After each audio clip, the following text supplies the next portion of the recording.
Dari Om Ruben katanya di Sabu, mohon dijelaskan Nats 1 Petrus 4 ayat 6 karena saya belum paham maksud dari ayat tersebut. Terima kasih. Ada yang bertanya, apakah gambar Tuhan Yesus yang ada di poster itu benar-benar Yesus atau gambar siapa? Terus kenapa harus ada gambar itu? Sebab ada tertulis, jangan membuat bagimu patung yang menyerupai apapun.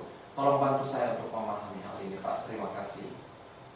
Wajah atau gambar Tuhan Yesus yang ada di poster itu sebenarnya bukan wajah Yesus yang asli. Ingat, waktu itu belum ada kamera atau belum ada foto untuk memotret wajah Tuhan Yesus. Juga tidak ada peninggalan-peninggalan zaman itu yang bisa membuat kita bisa mengetahui wajah Yesus yang sesungguhnya itu bagaimana. Yang ada itu hanya apa yang disebut sebagai katakombe. Katakombe yang memang tidak dimaksudkan untuk menggambar wajah orang, tapi untuk menggambarkan peristiwa. Jadi misalnya begini ya, Yesus dibaptis oleh Yohanes Pembaptis. Ada gambar itu. Ada gambar itu, tapi gambar itu hanya bertujuan menceritakan peristiwa pembaptisan itu, tapi tidak mempersoalkan wajah Yesus bagaimana, wajah Yohanes Pembaptis bagaimana. Sehingga wajah tidak menjadi masalah. Yang penting peristiwa, sehingga itu digambar kadang-kadang seperti misalnya gambarnya wajahnya menjadi aneh. Kadang-kadang misalnya kita lihat dalam tradisi Jawa misalnya, orang bisa menceritakan sesuatu dengan menggambar dalam bentuk wayang. Nah, kalau orang digambar dalam bentuk wayang, tidak mungkin kan wajah orangnya seperti itu. Nah, katakombe itu seperti itu. Hanya gambar-gambar biasa yang tidak peduli wajahnya macam apa. Yang penting peristiwanya terdokumentasikan. Nah, yang ada ini adalah katakombe-katakombe, sehingga kita tidak bisa melihat gambar-gambar itu atau katakombe itu, lalu dari situ kita mengatakan wajah Yesus seperti ini. Tidak. Nah, jadi memang wajah Yesus yang asli kita tidak tahu. Nah, gambar Yesus yang populer sekarang ini seperti di poster dan lain sebagainya, itu adalah hasil karya dari seorang seniman yang namanya Leonardo da Vinci. Dialah yang menggambar Yesus dengan face Eropa, dan digambarkan dengan sangat-sangat lembut karena dia membayangkan pribadi Yesus yang penuh dengan kelembutan, penuh dengan rasa simpati. Ya, kita dengar lagu manis lembut suara Yesus memanggil saya dan kau. Manis lembut. Wah, Yesus tuh manis dan lembut. Karena itu dengan membayangkan satu sosok yang penuh dengan kelembutan, penuh rasa simpati dan penerimaan, maka Leonardo da Vinci lalu menggambarkan wajah Yesus seperti yang kita kenal saat ini. Tapi saudara, gambaran-gambaran yang demikian itu tidak diterima. Gambar Yesus seperti itu tidak diterima oleh orang-orang Afrika pada abad-abad yang lalu. Mengapa? Karena Yesus digambarkan seperti wajah seorang barat, seorang bule. Dan pada waktu itu orang-orang barat itu banyak orang yang pergi dan menindas orang-orang Afrika, orang-orang kulit hitam. Lalu mereka menangkap orang-orang kulit hitam, lalu membawa dijadikan budak, dijual di pasar-pasar budak di barat. Nah, karena itu maka orang-orang berkulit hitam di Afrika ini merasa tertindas oleh orang-orang barat, orang-orang bule ini. Dan lalu ketika mereka mendengar tentang Yesus, bagi mereka yang Yesus yang mereka dapati dalam Alkitab itu adalah Yesus yang pro kepada orang-orang yang tertindas, Yesus yang pro kepada orang-orang yang teraniaya. Dan karena itu bagi mereka Yesus tidak seperti bule-bule ini. Yesus itu pro dengan orang yang menderita seperti kami. Dan karena itu maka orang-orang Afrika lalu menolak gambar Yesus karangan Da Vinci ini, tapi mereka lalu menggambar Yesus made in Afrika. Dan mereka menggambar Yesus yang berkulit hitam dan berambut keriting. Tapi tradisi budaya yang lain juga punya gambar Yesus. Misalnya orang Cina itu mempunyai gambar Yesus. Dan gambar Yesus itu Yesus made in Cina ini, itu adalah Yesus dengan mata sipit dan pakai kunci. Nah, saya pikir-pikir seandainya orang Rote juga menggambar Yesus, maka mungkin Yesusnya diberikan topi antene, topi tilangka itu. Atau mungkin kalau orang Sabu yang menggambar Yesus, mungkin Yesusnya itu ada tembakau di mulutnya atau bagaimana. Pokoknya masing-masing boleh merancang Yesus sesuai dengan apa yang dia bayangkan tentang Yesus. Nah, jadi memang yang lebih terkenal adalah gambar Yesus yang karangan Da Vinci ini, Leonardo ini. Tapi juga ada tradisi-tradisi yang lain yang punya gambar Yesus, tapi tidak sepopuler karangan Leonardo atau yang dibuat Leonardo da Vinci ini. Nah, karena itu maka dapat dipastikan bahwa gambar Yesus yang kita kenal sangat populer hari ini itu bukan wajah Yesus yang asli.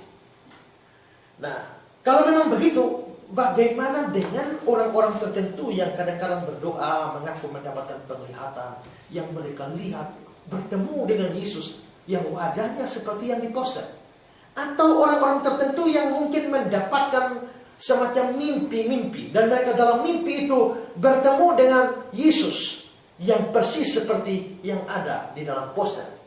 Nah, saya menjawab ini adalah semacam suatu penyesuaian yang terpaksa saja dari Yesus, karena kita kebanyakan manusia sudah terlanjur mengenal atau mengidentikan wajahnya seperti yang ada dalam poster. Nah, kalau seandainya Yesus memunculkan diri dalam wajah dia yang sesungguhnya yang sangat berbeda dengan yang ada di poster, saudara tidak akan bayangkan itu Yesus. Saudara akan bingung ini siapa. Ya, saudara sama sekali asing bagi saudara. Jangan sampai saudara berdoa dalam nama Yesus, enyala engkau. Padahal itu Yesus yang asli. Karena itu maka di sini saya menyebutnya sebagai penyesuaian yang terpaksa dari Yesus, karena manusia sudah terlanjur mengenalnya dengan gambaran yang demikian. Nah, kalau saya disuruh menggambar wajah Yesus, dan seandainya saya bisa gambar, mungkin saya menggambar Yesus tidak terlalu berkulit mulus seperti itu ya. Face-nya harus face Yahudi dan tidak terlalu mulus. Mengapa? Karena dia pekerja berat ya. Dia sejak dari kecil sudah bekerja sebagai tukang kayu. Dia tidak, anak manusia tidak punya tempat meletakkan kepala. Dia bekerja ke sana kemari di panas terik dan seringkali melakukan pekerjaan-pekerjaan yang berat di dalam pelayanannya. Maka dia mungkin perlu digambarkan tidak terlalu mulus seperti yang digambarkan sekarang.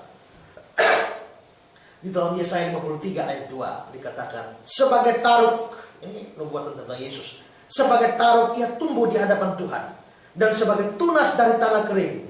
Dia tidak tampan dan semaraknya pun tidak ada, sehingga kita memandang dia, dan rupa pun tidak, sehingga kita menginginkannya.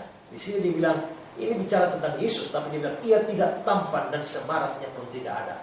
Ini bukan berarti Yesus itu jelek ya. Nah, tapi kelihatannya Yesus tidak mengatakan bahwa Yesus jelek, tapi hanya tidak mengatakan dia tidak tampan, dan itu pun memang sesuatu yang relatif. Nah, nanti sampai surga baru kita kenal wajah Yesus yang sesungguhnya.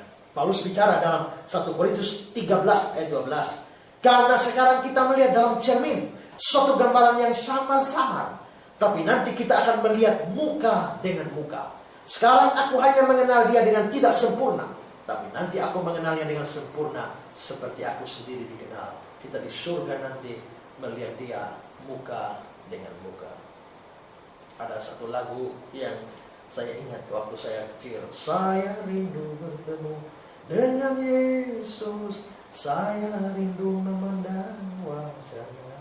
Saya capek berjalan dalam dunia yang fana, saya rindu bertemu dengan dia.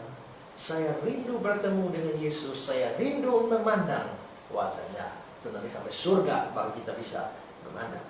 Nah, kalau begitu, kalau gambar-gambar itu bukan gambar Yesus yang asli, wajah Yesus yang asli, apakah penggunaan gambar-gambar ini salah? Bukankah yang seperti saudara tanyakan, ada ayat yang melarang membuat patung? Pertama, saudara membicarakan soal gambar, tapi saudara keberatan soal patung. Itu kan dua hal yang berbeda. Tapi mungkin saya mengerti maksud saudara. Mungkin jikalau patung dilarang, kenapa gambar juga tidak dilarang? Saudara, membuat patung itu, membuat patung Yesus itu sesuatu yang tidak salah ya. Kalau dalam Keluaran 20 ayat 4, jangan membuat bagimu patung yang menyerupai apapun yang ada di langit, di atas, di bawah bumi, atau dalam air. Kalau kita cuma baca Keluaran 20 ayat 4, artinya tidak boleh buat patung apapun, dalam bentuk apapun. Termasuk patung Yesus tidak boleh. Lalu si Bapak Juan Dao itu yang bangun patung kita ini, patung Sonbai, itu juga salah. Kenapa membuat patung? Tidak, saudara. Yang dipersoalkan bukan buat patungnya, tapi membuat patung dan menyembah, itu yang dipersoalkan. Karena itu ayat itu mesti dibaca sampai ayat kelima. Jangan sujud menyembah kepadanya atau beribadah kepadanya. Jadi kalau sekedar buat patung tidak salah, tapi buat patung untuk disembah itu baru salah. Saya baru pulang dari Papua, di sana saya melihat mereka membuat patung Yesus yang sangat megah, sangat tinggi. Tidak ada salahnya membuat patung Yesus. Kalau membuat patungnya lalu disembah, itu baru salah. Nah demikian juga dengan gambar. Tidak ada masalahnya dengan gambar. Tapi kalau gambar itu lalu disembah, nah itu baru salah.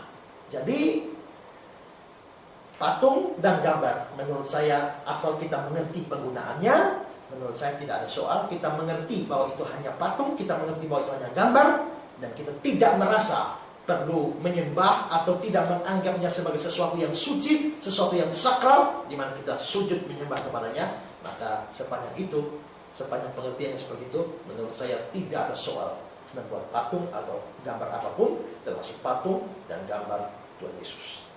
Ya.